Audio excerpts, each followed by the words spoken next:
Imagine a quiet piece of land somewhere in the province of the Philippines. Surrounded by coconut trees, tropical plants, and a much slower environment than the city, we designed this small two-story home with approximately 50 square meters of total floor area. This is only a concept design for home inspiration, but the dimensions and layout are planned around realistic spaces. The house uses a compact 5 meter by 5 meter building footprint, giving us approximately 25 square meters on the ground floor and another 25 square meters on the second floor. The concept takes inspiration from Zen design principles, but rather than creating something expensive or luxurious, the goal is to show what a calm, functional home could look like for a family with a more realistic mid-level budget. So, starting from the outside, let's take a closer look at the house. From the exterior, the house is intentionally simple. There are no complicated shapes, oversized balconies, or excessive decorative elements. Instead, the building uses a straightforward two-story form with a low sloping roof and generous roof overhangs. For a provincial setting in the Philippines, those overhangs are useful because they can provide additional protection from strong sunlight and heavy rain.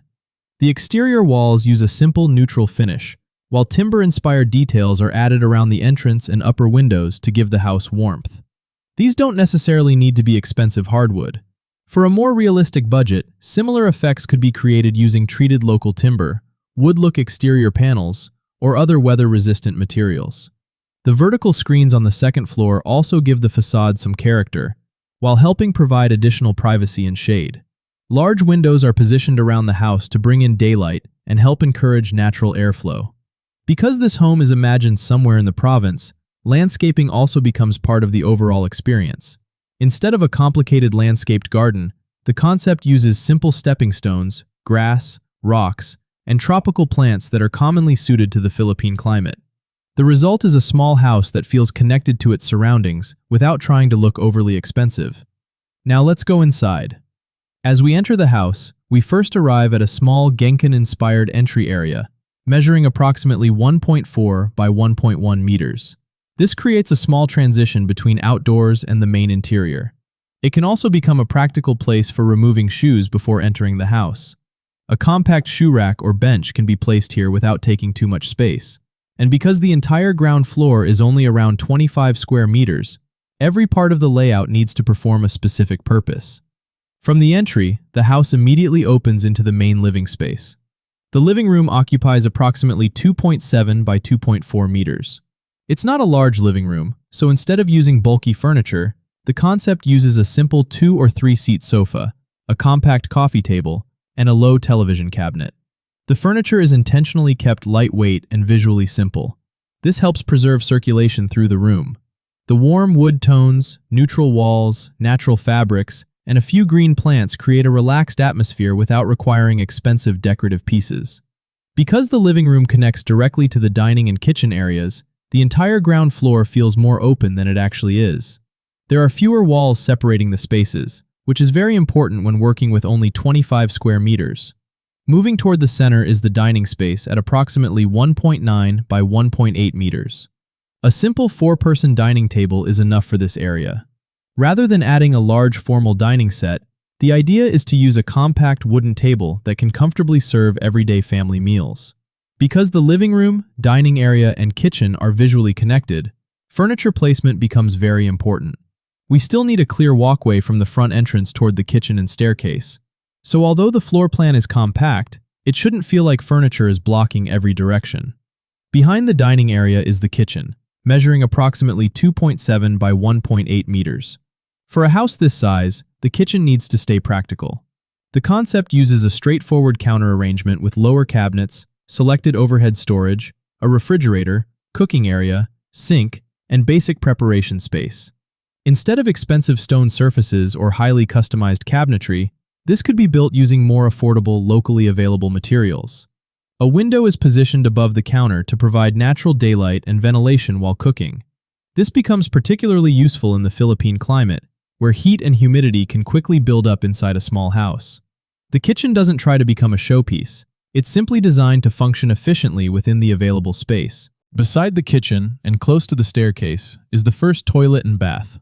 At approximately 1.4 by 2.1 meters, the room is compact, but still capable of accommodating the basic requirements: a toilet, small wash basin, and shower.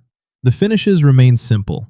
Neutral ceramic tiles, standard bathroom fixtures, a basic mirror, and a small ventilation window are enough. This bathroom serves the entire ground floor, meaning guests don't need to go upstairs. Next to the entry is the staircase connecting the two floors. The stair occupies one side of the house, rather than cutting directly through the middle of the living space. And beside it is a small service and laundry area of approximately 0.9 by 1.5 meters. A front-loading washing machine can fit into this zone with a simple shelf above for detergent and household supplies. In a 50 square meter house, this is exactly the type of space that needs careful planning. Laundry cannot simply be given another separate room, so it becomes integrated into an otherwise unused portion of the floor plan. Now let's head upstairs. The second floor is also approximately 25 square meters. At the top of the staircase is a compact landing connecting the bedrooms, bathroom, and storage. There is very little wasted corridor space. Instead, most of the floor area is given directly to usable rooms. The primary bedroom measures approximately 2.7 by 3 meters. It fits a standard double bed while still allowing some circulation around it. A built-in wardrobe helps keep storage against the wall instead of adding another bulky freestanding cabinet. The room remains very simple. A wooden bed, neutral bedding, a small bedside table, curtains, and perhaps one plant or artwork. Large openings allow daylight into the bedroom, while views toward the surrounding greenery help reinforce the feeling of provincial living. It's not a large bedroom, but it provides everything necessary for comfortable everyday use. Beside it is the second bedroom, measuring approximately 2.7 by 2.4 meters. For this concept, we've treated this as a flexible tatami-inspired room. Instead of a conventional raised bed and several pieces of furniture, the room can use a low mattress or floor sleeping arrangement. During the day, the bedding could potentially be stored away, allowing the room to become a study area, children's room, guest room, meditation space, or even a small home office. For a compact house, flexibility like this is extremely valuable. One room doesn't necessarily need to perform only one function. The second floor also has another bathroom, measuring approximately 1.4 by 2.1 meters. Again, it's intentionally simple and practical, with a toilet, wash basin, and shower. Beside the landing is also approximately 0.9 by 1.5 meters of built-in storage. This can hold linens, clothing, cleaning equipment, seasonal items, or anything else that would otherwise create clutter inside the bedrooms. And that's the complete concept. A 50 square meter, two-story Zen-inspired home imagined somewhere in the province of the Philippines. 25 square meters downstairs, 25 square meters upstairs, 2 bedrooms, 2 bathrooms, living and dining spaces, a compact kitchen, laundry area, built-in storage, and practical circulation, all inside a footprint of only around 5 meters by 5 meters. The goal isn't to create a luxury home. It's to show that even with a relatively small footprint and a more realistic mid-level budget, thoughtful planning can still create a home that feels calm, organized, comfortable, and connected to nature. And for someone planning to build on a small provincial lot, hopefully this concept gives you another idea of what could be possible. Because a comfortable home isn't always about having more space. Sometimes it's simply about making better use of the space you already have.